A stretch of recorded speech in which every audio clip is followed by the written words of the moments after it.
প্রথম হইলাম পুলিশ লীগ, পুলিশে ঢুকলাম, ছাত্রকে পিটাইলাম। খাইনেও গড়া বান্ধা পিটাই খেলাম জমের খাওয়া ছাত্রকে দ্বারে।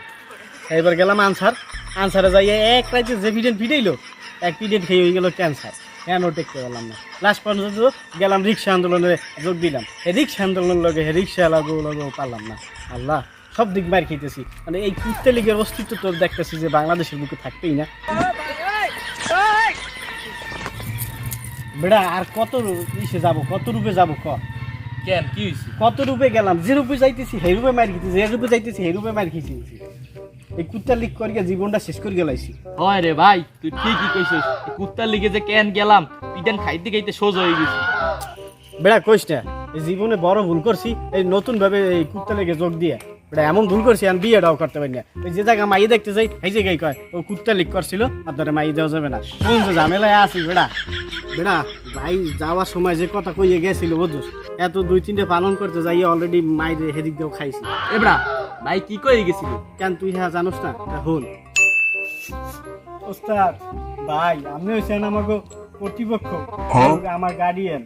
না আপনি যদি চলকে যান, আপনি হইলেন যে কুত্তা লীগের সভাপতি আর আমি ছিলাম সহসভাপতি। আপনি যদি চলকে যান আমি কি পর থেকে এটা বাঁচতে পারবো? কল এত টেনশন করস কেন তুই? আমি কি যাইতেছি কি? আমি তো 20 বছর লেগে যাইতেছি। আমি যাইতেছি মাত্র 1 কোটি টাকা লইয়ে যাইতেছি। এরপর বাদ বাকি প্রায় 30-40 কোটি টাকা ব্যাংকে রাখতে গেছি না। 2-4 বছর মাইরকুতে খাবি, একটু জেল খাটবি, ই করবি, তাতে কি হবে? বিভিন্ন সময় বিভিন্ন রূপে ধরা দিবি, ধরা দিয়া দেশে একটা অরাজকতা তৈরি করার চেষ্টা করবি। এরপর যদি অরাজকতা তৈরি হয়, এরপর বলতো যে দেশে আবার আন্দোলন শুরু হয়ে যাবে, এরপর আমরা আবার শুরু করবো।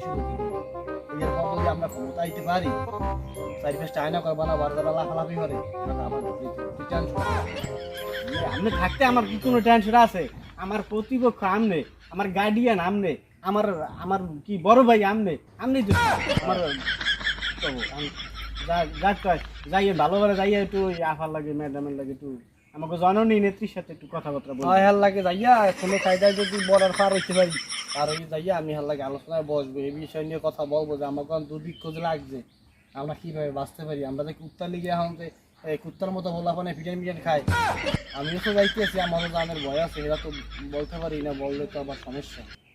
মাই ব্রাদার, মাই সভাপতি, মাই গার্ডিয়ান, তো বাই বাই, টাটা, ভালো থাকবেন আপনি। যদি কখনো শোনেন আমরা সেনাবাহিনীর মাই খেয়ে পাশা পোছা লাল করে ফেলেছি, তাহলে আমাকে নামে একটু ইন্ডিয়া বসকে মৌলত শরীফ পড়াই দিয়ে, ঠিক আছে? তাহলে আপনি যাইয়েন, ভালো থাকেন। লিবন চল যাই, বাড়ি চলকেই যাই।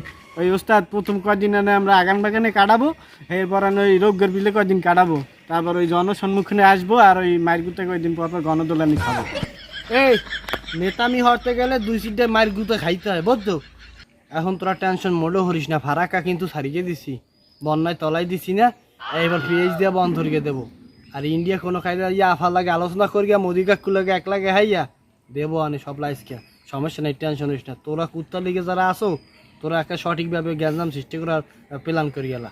মাই গার্ডিয়ান, একটা কথা বলে যাই, আপনি কোনো টেনশন করিয়েন না, আমরা আসি। আমরা কি আমাকে কি মারতে মারতে লাশ খেলাইছে? লাশকেও হারাইতে পারবে না। আমরা লাশা খাতার মতো আবার উঠবো, উঠে সোজাইয়ে দাঁড়াই আবার এই বাংলার জমিনে সৈরে চিঠি দেখাই দেবো। আপনি কোনো টেনশন করিয়েন না, আমরা আপাতত বাগানে দিয়ে পলাইতেছি। ভাই তুই আর ভিতর বাইরে বাইরে যে আদেশ এগুলো বুঝে গেছিস না? হন এই নতুনভাবে কি কোন রূপে আসা যায়, ঠিক আছে? এই রূপ খোঁজ দি, তাড়াতাড়ি খোঁজ। হন ওই যে বস্তির পোলামোল্লা সব ঈদে খবর দে, আজকে সারাদিন অরাজকতা নতুন করে সৃষ্টি করি গে, ঠিক আছে? দিন শেষে 500 আর ওই 2 সিঙ্গারা দিয়ে দিস সবাই রে, ঠিক আছে?